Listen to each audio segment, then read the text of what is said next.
This is the Global News on Atlantic Television Network. First, the headlines.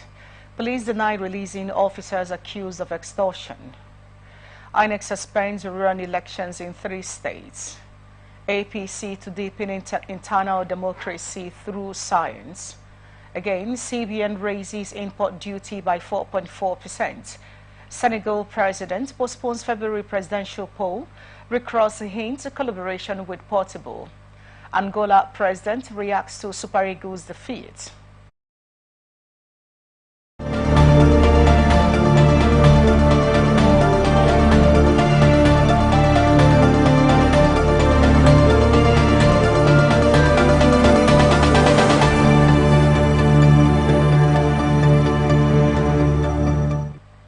Thank you for joining us on the Global News tonight.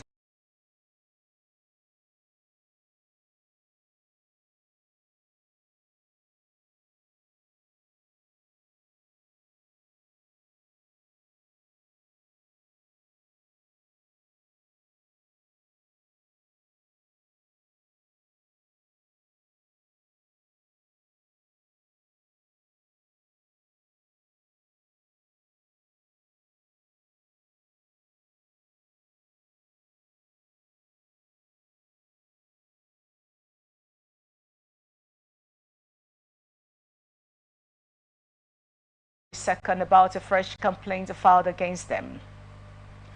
The command spokesperson therefore urged residents to ignore the publication and assured them of timely update on the outcome of the disciplinary committee that has been instituted to investigate the matter. The statement quoted the State Commissioner of Police Olatun Jidisu of condemning fake news and emphasizing the virtue of responsible journalism. It also quoted him as calling on media organizations to uphold professionalism by delivering accurate information as the public depends on them for factual news.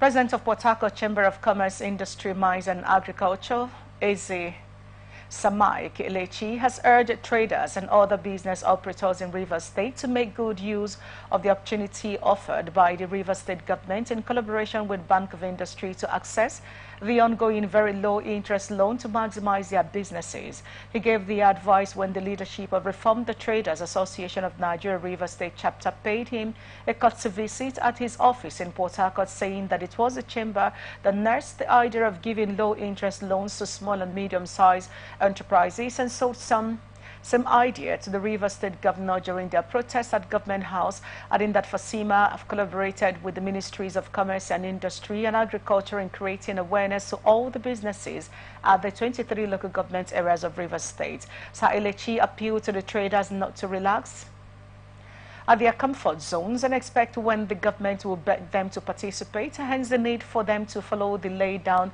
process of acquiring the loan, which according to him will go a long way in expanding their various businesses. The FASIMA boss reiterated the commitment of the chamber, which is a business advocate organization which has and has made frantic efforts to meet the management of Rivers State Microfinance Agency on behalf of all the traders in Rivers State, reassuring his visitors of better days ahead, adding that the present administration led by His Excellency Sir Siminalayi Fubara meant well for traders and other business operators. Earlier in his speech, the president of the Traders Association of Nigeria, Chinedu Bright, said that the association has been in existence since 2013 with the aim of championing the plight of traders in Rivers State. He commended the president of Port Harcourt Chamber of Commerce on his unwavering commitment and support to the governor and government of Rivers State in the face of the political challenges, and appealed to him to use his good office to assist the traders in accessing the state government's low interest loan. Akwa Ibom State Police Command has announced the arrest of 22 suspects in connection with the murder of Inspector Osang Egbe and for engaging in cult-related activities in the state. In a statement released on Saturday by the Police Public Relations Officer in Akwa Ibom State, SP Odiko Magdan, the arrests were made between January 31st and February 2nd, 2024.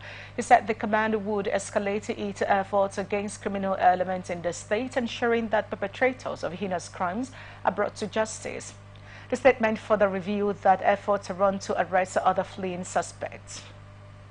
Governor Umar Eno of Akwa Ibom State and Consul General of the United States in Nigeria, Will Stevens, have pledged improved collaboration to advance the development in Akwa Ibom State.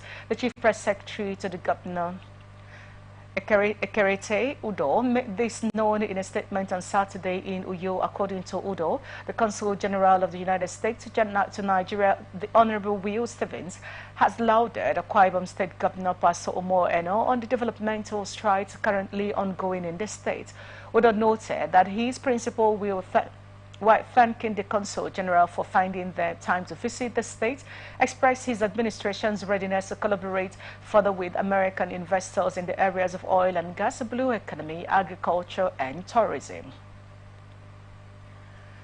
The People's Democratic Party in Anambra State has accused a member representing Anambra South Senatorial Zone at the National Assembly, Senator Ifeanyi Ubah of All Progressive Congress, of playing to the gallery, heating up the polity, and causing distractions to the governance of the state. The party's remarks followed Ubah's recent outburst against the state governor, Professor Charles Soludo, where he, among other things, expressed disappointment that the government of Soludo had not shown the capacity and capability to bring economic growth to Anambra State.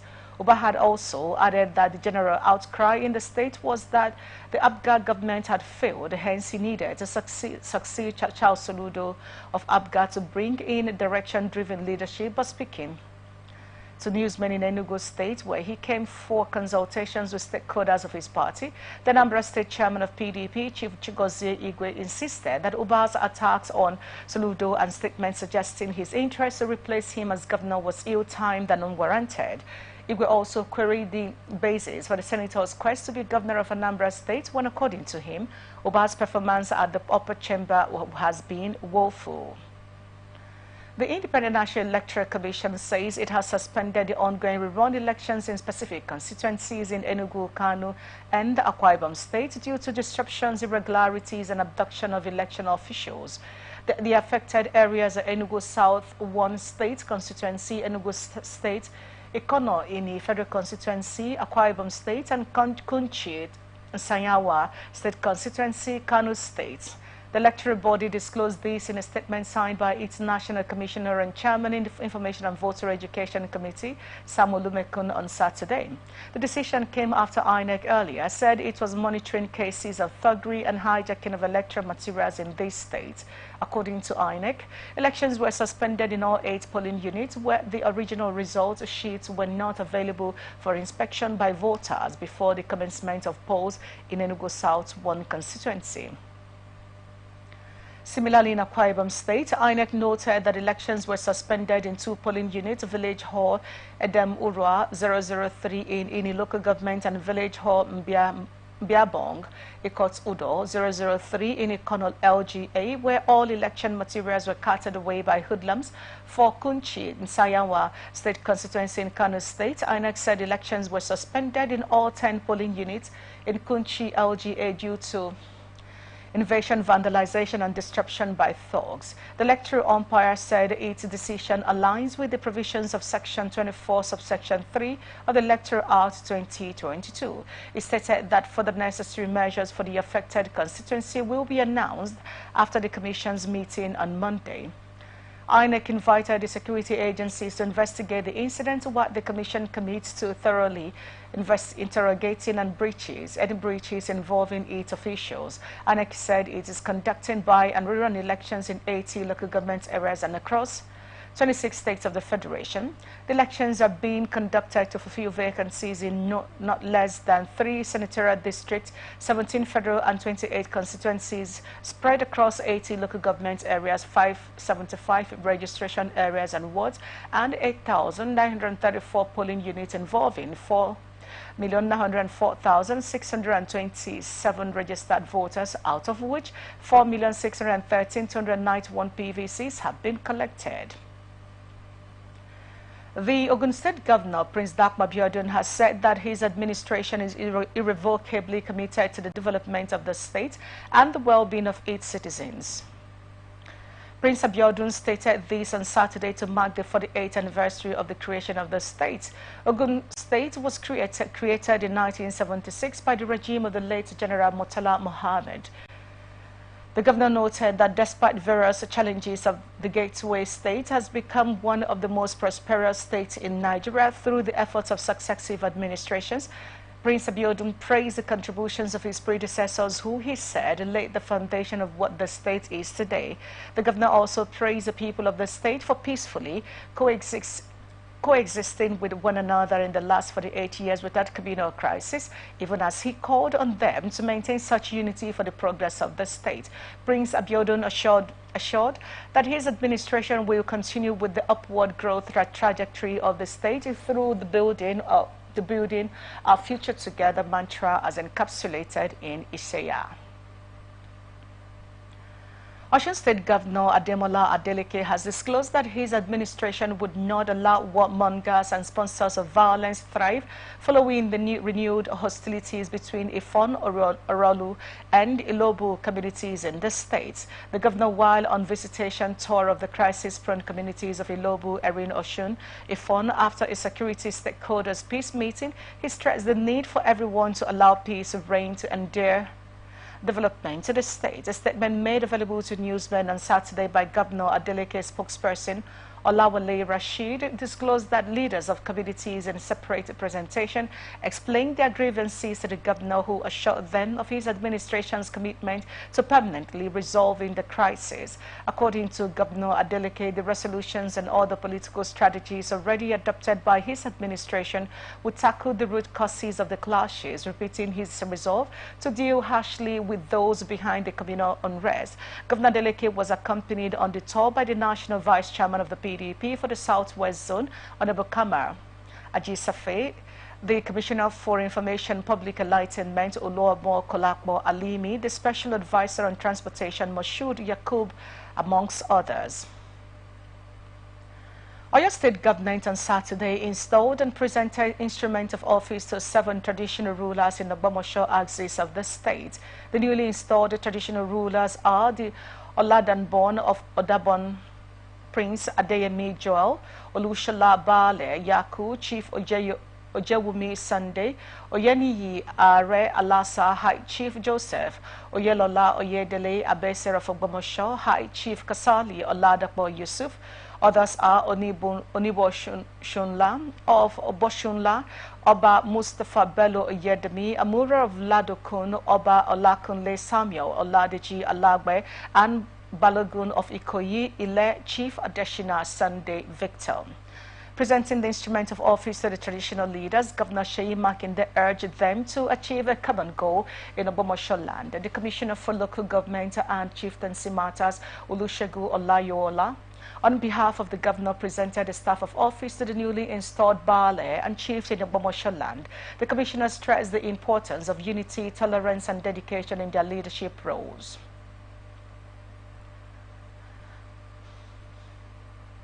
The People's Democratic Party candidate for Ebony South senatorial seat, Silas Onu, and his counterpart in the Labour Party, Linus Okorie, have alleged vote buying in the by-election held on Saturday. Onu made this known at Obiozara Ward, Ishieke Village Square polling unit in Ohazara local government area of Ebonyi State. He accused the Independent National Electoral Commission of non-deployment of ad hoc staff to some polling units, even as he stated that accreditation and voting commenced very early. He explained that there were attacks on the members of his party, as he noted irregularities and vote buying were observed across his senatorial district. He called on the relevant authorities to rise up to their responsibilities.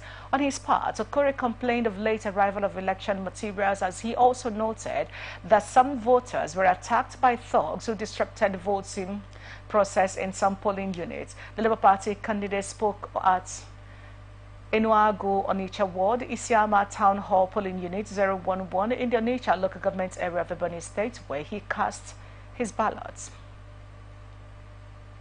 Governor Francis Wifu of Ebonyi State has commended the Independent National Electoral Commission for the smooth conduct of the Ebonyi South senatorial by-election in the state. Governor Wifu was speaking while fielding questions from newsmen after monitoring accreditation and voting across polling units in Ebonyi South senatorial zone. The governor particularly applauded the electoral umpire for timely commencement of the exercise and urged them to ensure that the votes of the people count in the exercise. The governor, who maintained that as chief security officer of the state, he was in the zone to monitor the exercise, and also thanked the security agencies for maintaining law and order across the zone during the exercise. Governor Wifu lauded the people for conducting themselves properly before, during, and after the voting process. National Agency for the Prohibition of Trafficking in Persons, Makodi Zonal Command, has rescued 5 victims and apprehended 8 suspects.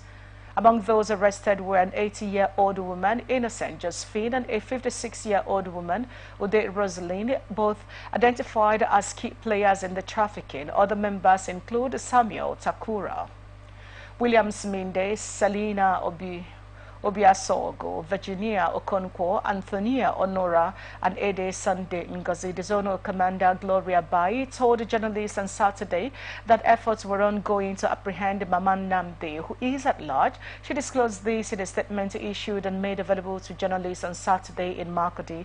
She said the commander swung into action after receiving a distress call from her mother, who was looking for her twins. Bai said upon investigation, it was discovered that the twins were allegedly sold in December 2023.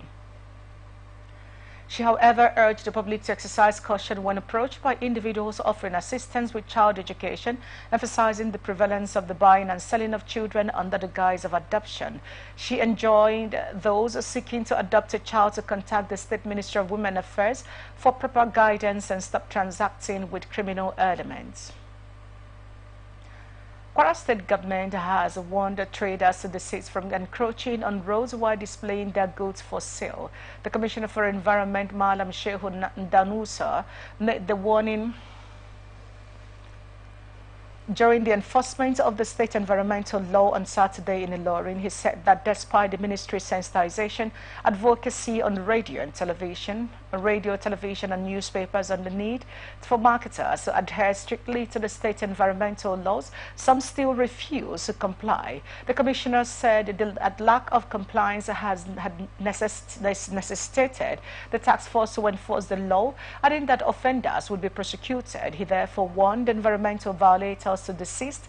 Danusa urged marketers and residents of the state to join hands with the present administration in its effort towards sustaining a clean and healthy environment.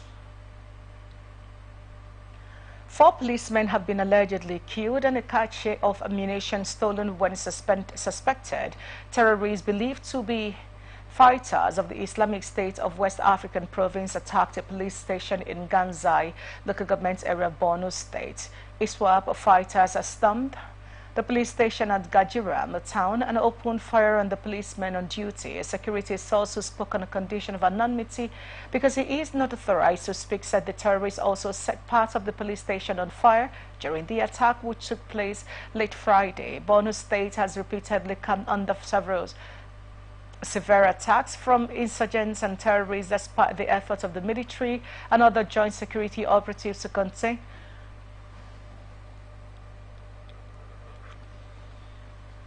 the heinous activities of the various terror groups in the state. A local vigilante group, a source who confirmed the attack to our correspondent, revealed that the invaders had left the scene before the military reinforcements arrived. While confirming the attack and the killing of four of his colleagues, the Borno State Police Command spokesperson ASP Nahum Kenneth confirmed the report to newsmen. You're watching the Global News on Atlantic Television Network. We'll be back after the break. From the line across the ocean to the land beyond the mountains, through the Sahara, we bring all sport news, live analysis, expert discussions on trending stories in politics, business, socio-economy, sports, and documentaries. So catch all the updates on the happenings around the globe. Stay focused on the fact today, only on ATN.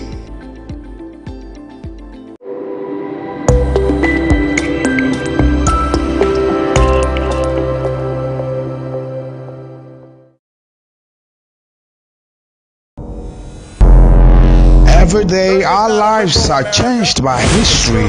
We are one people, all of us. Leaders, politics, Nobody's ambition is what they blood. I have fought very firmly. natural occurrence, war, and the world economy. I belong to everybody and I belong to nobody. ATN covered.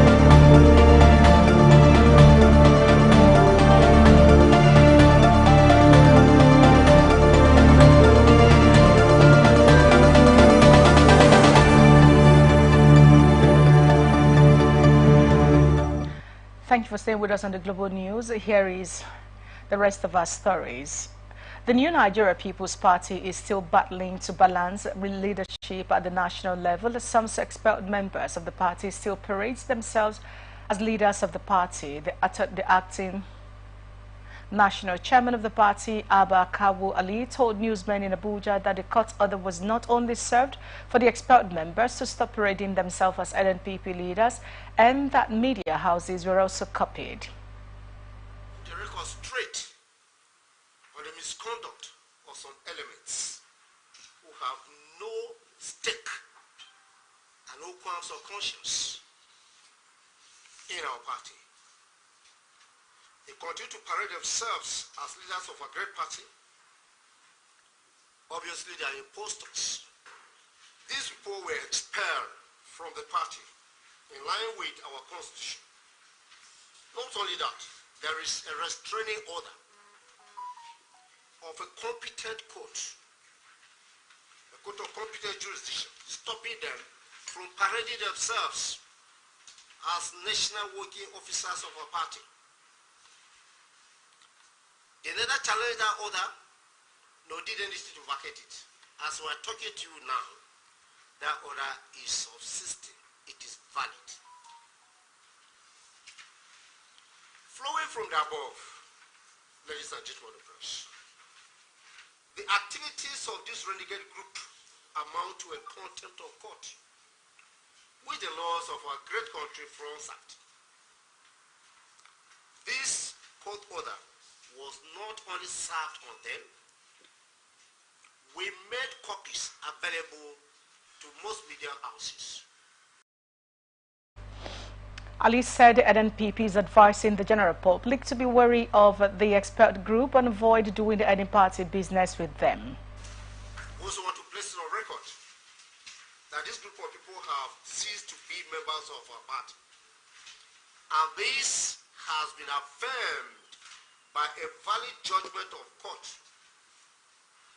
which was delivered on the 7th day of December 2023, Federal High Court, Oka.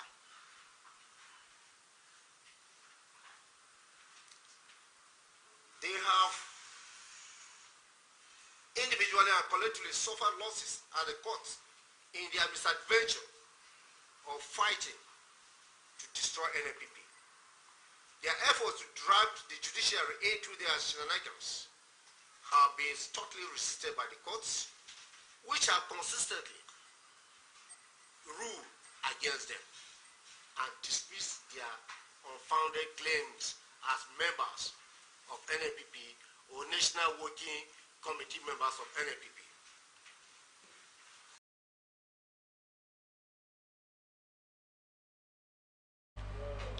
He said NNPP is fully prepared to take part in Saturday, February 3rd, 2024 rerun and by-elections in about 26 states of the Federation.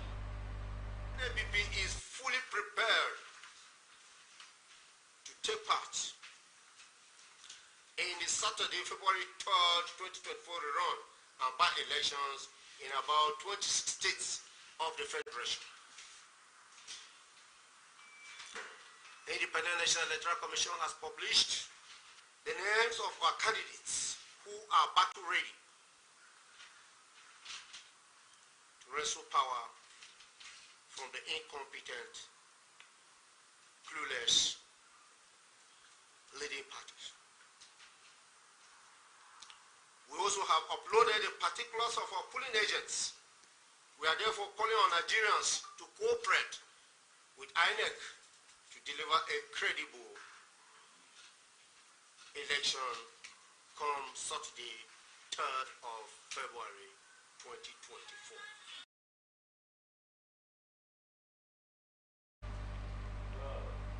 The national chairman of the ruling All Progressive Congress, Dr. Abdullahi Ganduje, has disclosed the determination of the party's leadership to leverage on science and technology in deepening internal democracy. Ganduje stated this on Saturday in Abuja at a one-day validation conference on the draft handbook of the Progressive Institute. The validation conference is one of the steps towards establishing the institute. He recalled that one of his major pronouncements immediately after his inauguration as national chairman of the party was the establishment of the Progressive Institute as a platform not only to enhance the intellectual foundation of the party, but also to strengthen the process of decision-making through the deployment of research-driven, empirical and accountable approaches in APC's operations.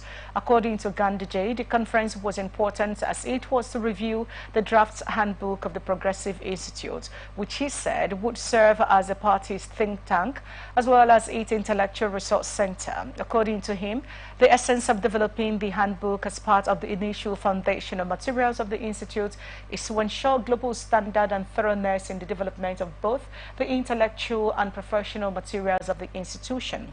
Earlier, chairman of the occasion and former Vice Chancellor, University of Abuja, Professor Nuhu Omeiza Yakub, described the conference as a welcome development. The validation conference was jointly organized by the APC and the Institute for Governance and Leadership Studies in Africa.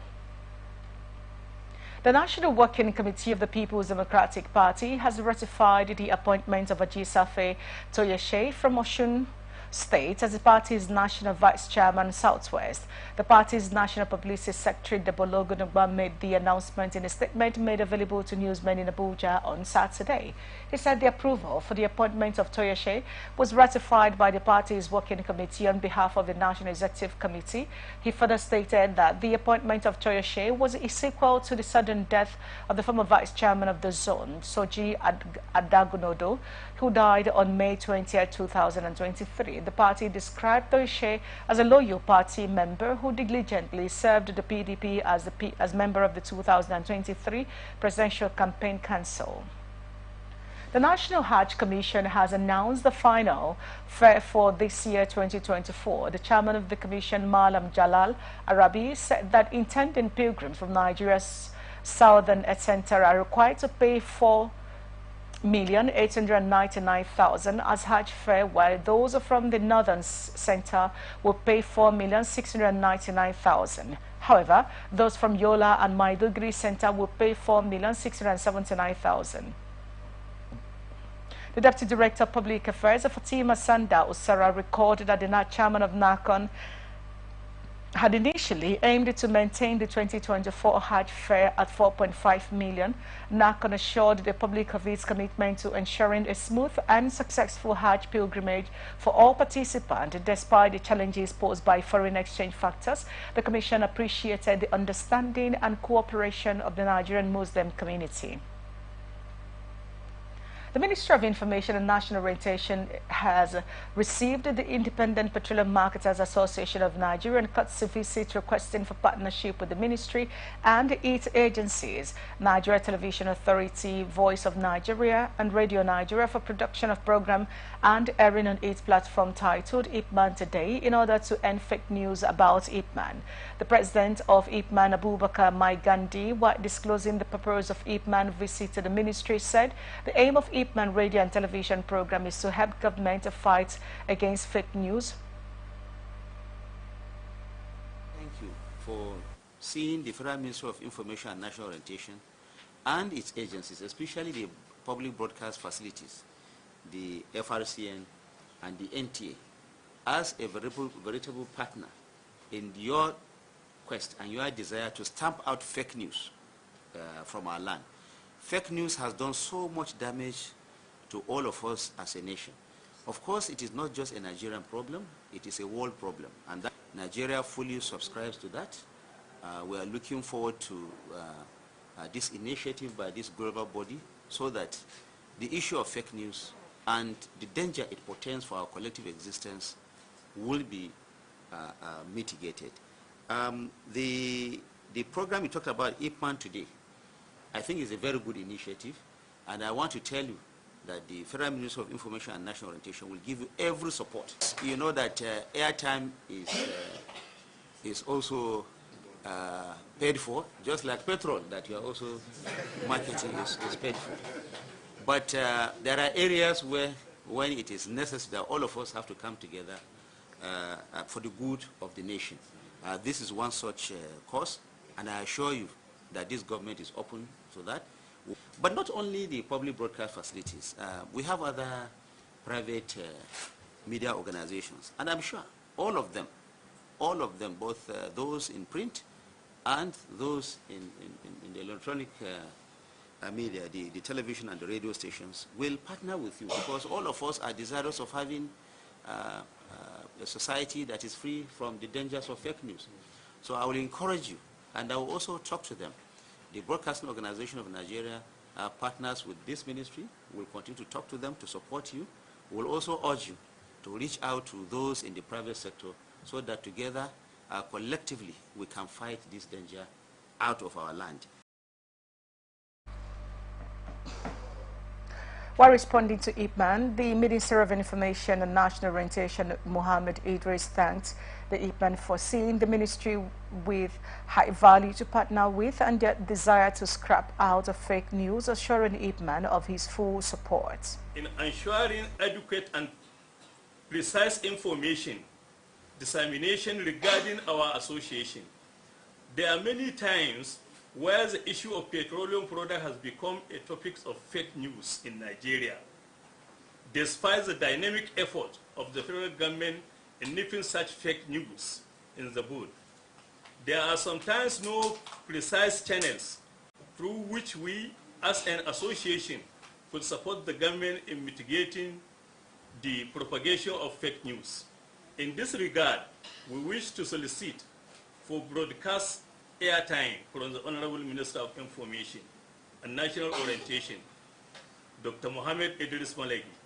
We are currently producing our radio and TV program that has been aptly titled Ipman Today, which is aimed to educate and enlighten Nigerians on the activities of our association and also become a credible platform for the most authentic news in Nigeria, oil and gas sector. Radio Nigerian Network and NTA Network are just ideal for our radio and television program to be aired because of their large coverage across Nigeria and indeed in the world over.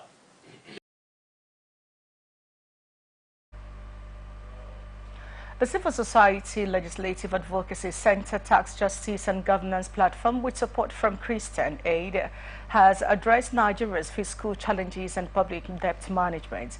This financial strain is further exacerbated by a notable decrease in federal funding for crucial sectors such as health, which saw a decline from 5.97% in 2012 to a mere 3.3% in 2019, and only 6.47 trillion naira was allocated to the education sector in 7 years, and the highest allocation to education was 745 billion, that's 8.4% out of the 8.39 trillion 2019 budget. The Executive Director Sislak Alba Musa explained.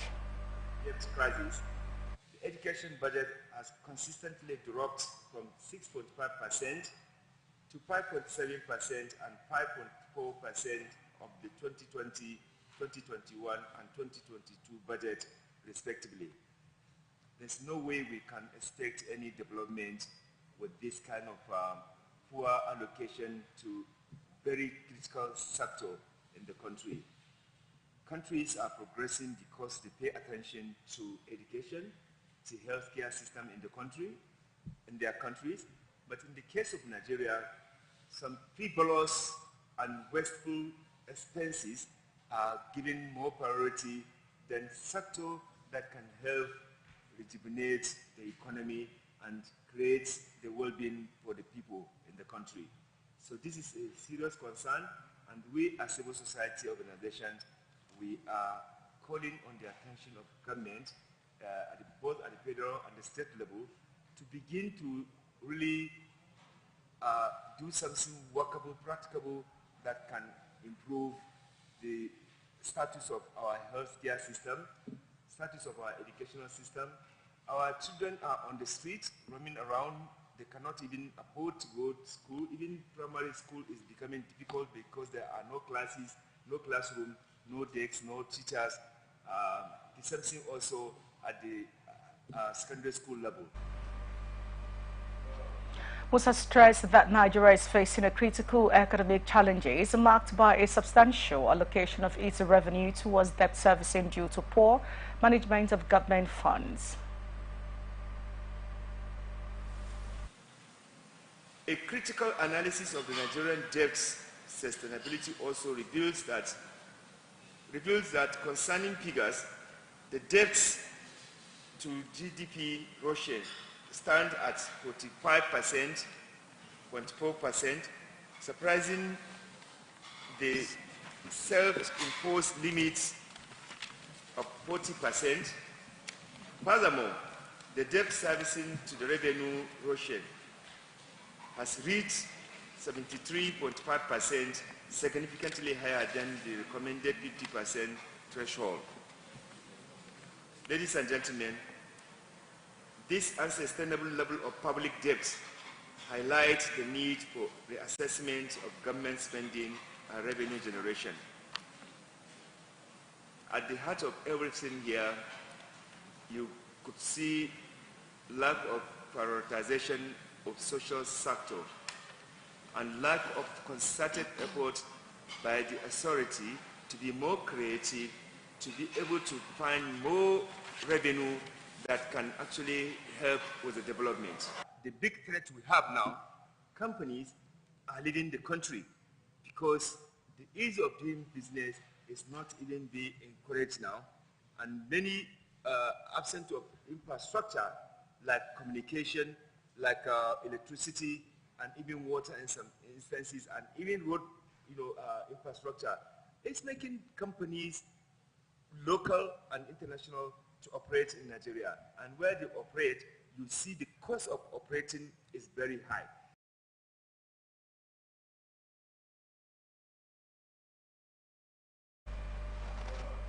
Other civil society group members present reinforce recommendations on how government should go about loans allocations and public funds management. We also want regular audits of public debt management operations in line with World Bank recommendations. This should be conducted every 3 years to ensure compliance and transparency.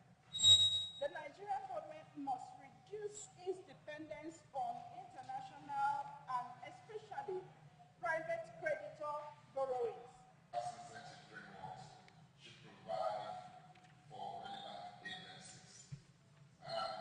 To do this, there's a need to carry out a cost-benefit analysis of the potential impact of incentives before granting them, and provide established annual milestones on tax expenditure implementation, which is very, very critical. It also would help in the monitoring, the oversighting, and the tracking of the impact of or not of the tax expenditures. The National Assembly should revise legal and institutional frameworks related to debt management, emphasizing transparency and accountability. This includes empowering bodies like the Fiscal Responsibility Commission and Debt Management Office to enforce laws and regulations. Loan approvals should undergo rigorous legislative scrutiny. With public involvement, we've seen on several occasions, citizens are not even involved in most of these conversations. It feels like we are disconnected, but we are pushing for inclusion in all of these cases where decisions are being made, that our voices will be heard largely. Lastly, like we've also recommended, regular audits should be conducted on public debt management operations in line with the World Bank recommendations. The federal government has said it was committed to taking immediate action to tackle poverty and unemployment. Minister of State for Labor and Employment, Nkiruka Onyejocha, said this during a meeting with top officials of the ministry in Abuja. She urged the ministry's leadership to adopt a private sector-driven approach, emphasizing efficiency and productivity in fulfilling the ministry's objectives. In a statement on Saturday by the Special Advisor Media to the Minister, Imame Gabriel, she said there was a need for a result-oriented approach within the ministry akin to that found in the private sector. Onyejocha said the shift was essential to fulfilling the proposed achievements outlined in President Bola Tinubu's 8-point agenda. The minister emphasized the ministry's crucial role in achieving the president's agenda, aligning with 6 of its 8 points.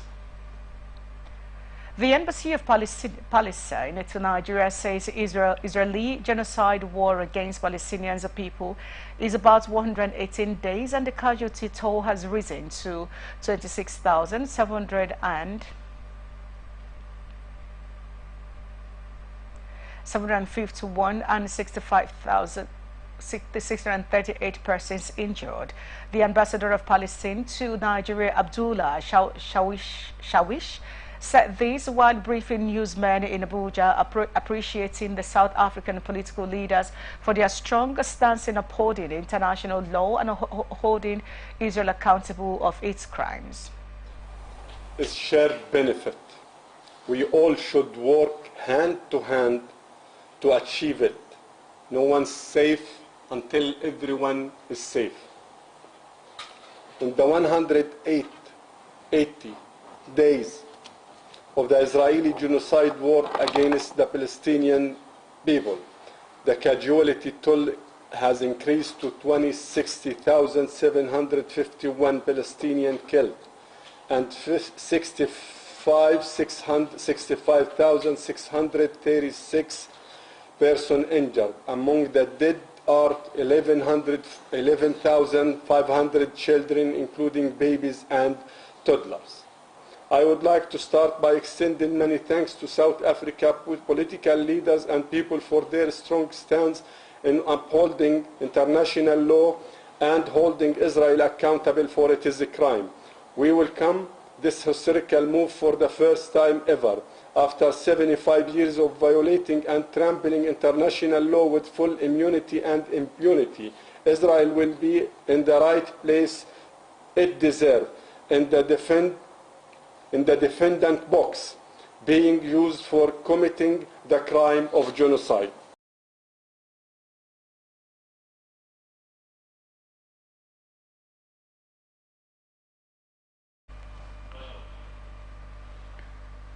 Palestinian Prime Minister Dr. Mohammed Shatia has expressed hope that the decision issued by the International Court of Justice would include an immediate ceasefire in the light of the severe suffering in Gaza. The court stands short of adopting a very important and clear provision, which is call Israel to promptly and completely cease fire. The Palestinian Prime Minister, Dr. Mohammed Shtayyeh, expressed hope that the decision issued by the International Court of Justice would include an immediate ceasefire in light of the severe suffering that our people are enduring in the Gaza Strip. He mentioned the daily measures in which hundreds of people, most of whom are children and women, are killing, in addition to the spread of famine and epidemic that are killing those trapped in shelter centers.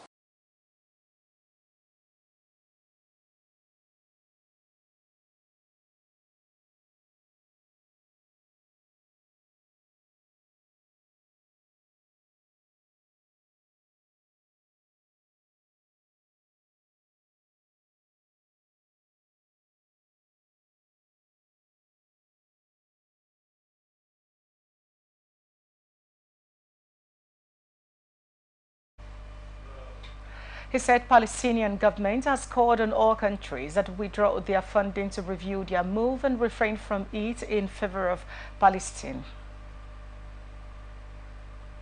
Palestinian government called for all countries that withdraw their funding to review their move and refrain from it.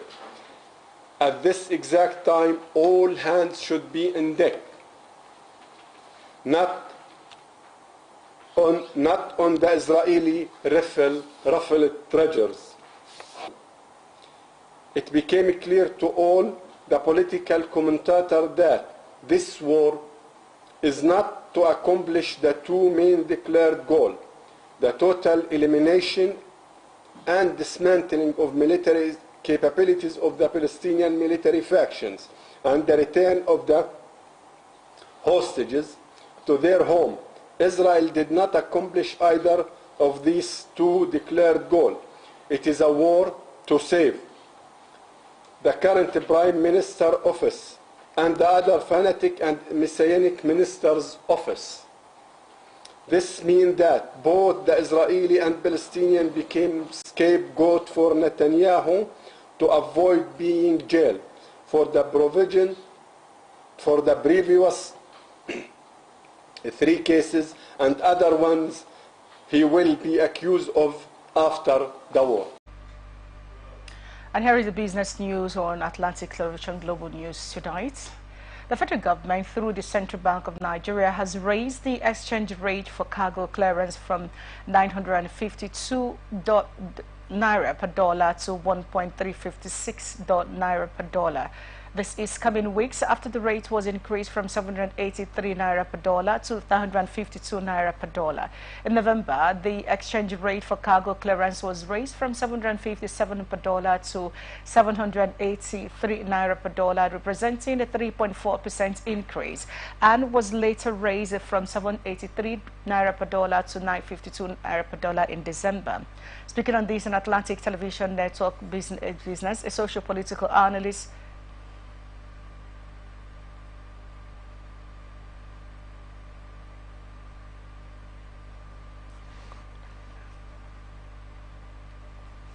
Chisom Alero said the rise in the rate of cargo clearance will give increase to inflation and a rigid economy, which will make life unbearable for the masses.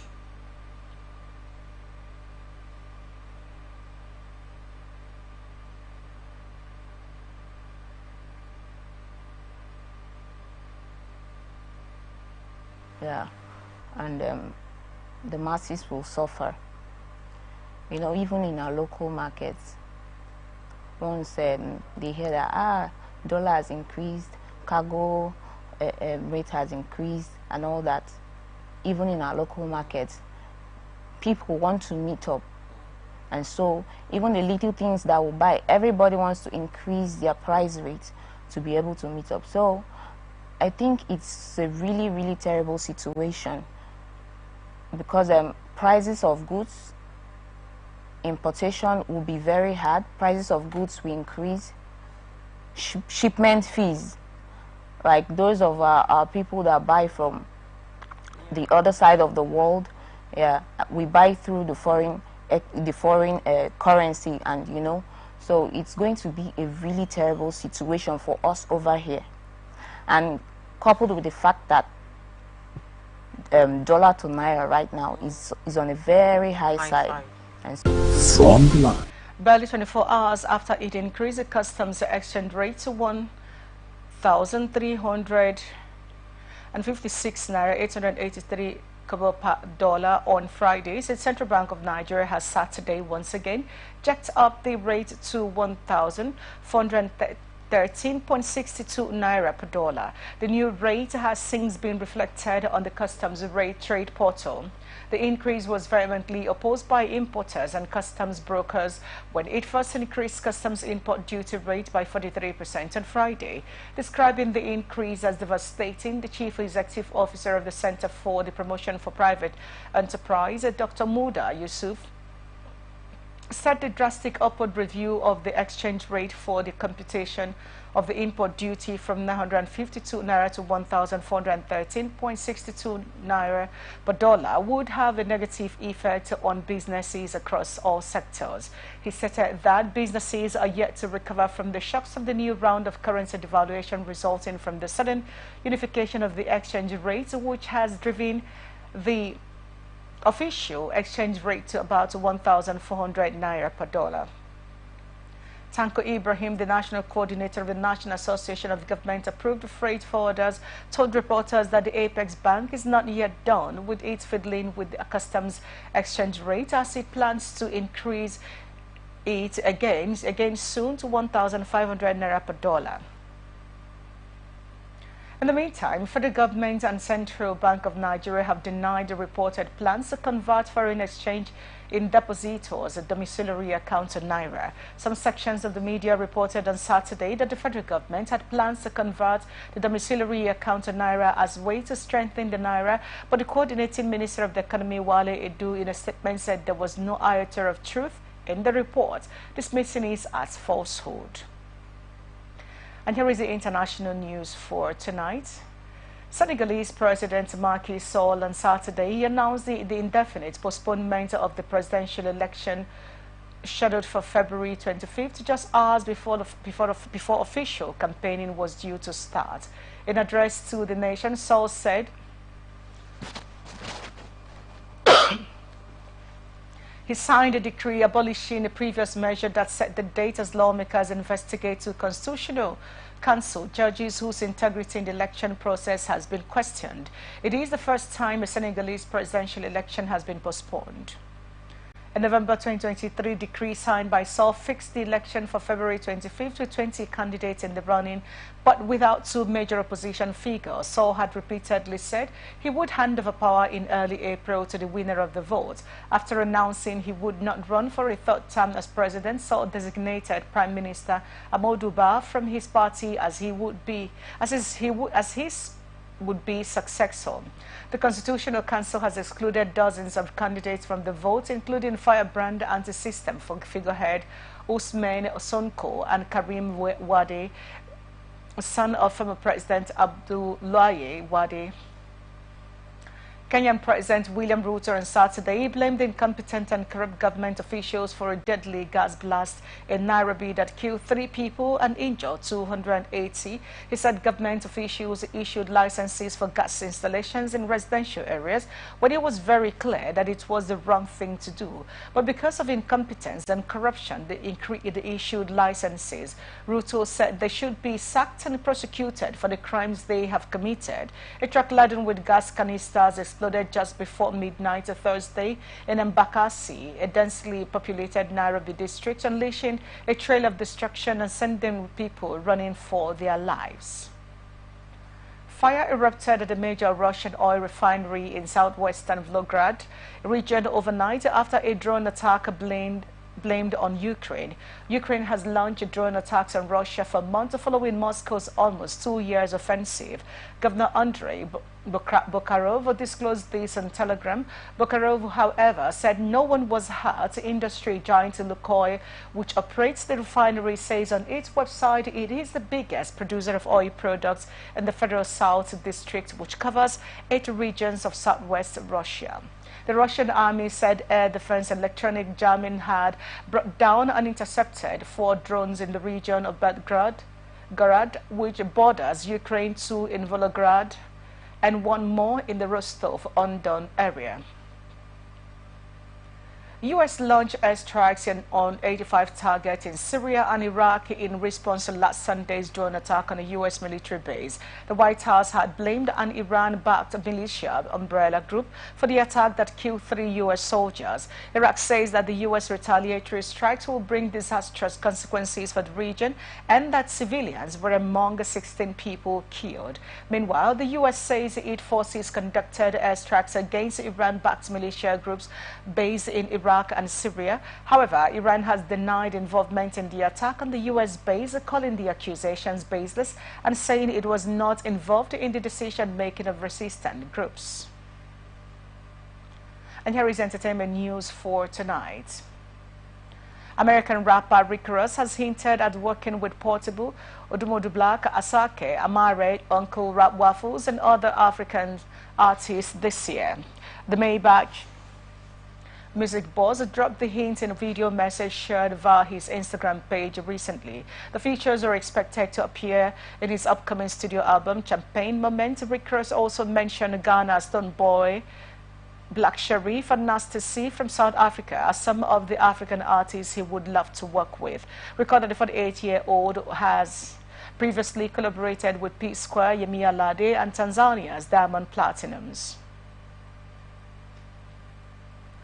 Ghanaian music luminary Shatta Wale proudly announces the launch of his highly anticipated album Connects, a resounding celebration of life's myriad facets encapsulating personal experiences, achievements, and the relentless pursuit of success. Emerging from the trials and triumphs of the past year, Shatta Wale finds himself imbued with the jubilation of his steadfast ascent in the music scene. The prelude to the album's unveiling was marked by a series of chart-topping singles, including Incoming featuring Techno. The track also boasts an impressive 1.8 million streams on Spotify alone. Complementing this success is Shatta Wale's latest single, Designer, serving as a testament to his unwavering creative prowess. As a trailblazer of the reggae and dancehall movement in Africa, his transformative journey from Bandana to the iconic Shatta Wale in 2012 marked a pivotal moment, propelling him into the limelight, fusing reggae, dancehall, and Afrobeat. Shatta Wale not only garnered accolades but solidified his stature as a visionary in African music. Here is the sports news for tonight. Super Eagles goalkeeper Stanley Nwabali on Friday broke a 44-year record for goalkeepers as the Eagles advanced to the semi-finals of the ongoing Africa Cup of Nations. Nwabali surpassed best Ogedebe's 1980 record and Aloy Ago's 1993 game streak for Super Eagles after keeping a clean sheet against Angola at the 2023 African Cup of Nations in Ivory Coast. Back to the Angola game, Nwabali had kept a clean sheet against Cameroon, Ivory Coast, and Guinea-Bissau. He has played 5 games and conceded only 1 goal against Equatorial Guinea, the least of any goalkeeper in the nation's history. The Chippa United goalkeeper will want to build on his stellar performance when Nigeria plays the winner of South Africa's versus Cape Verde in the semi-finals. Nwabali has helped Jose Pesero men to qualify for the semi-final. For the semi-final of the AFCON with his confident passing precision in claiming crosses and composure between the posts.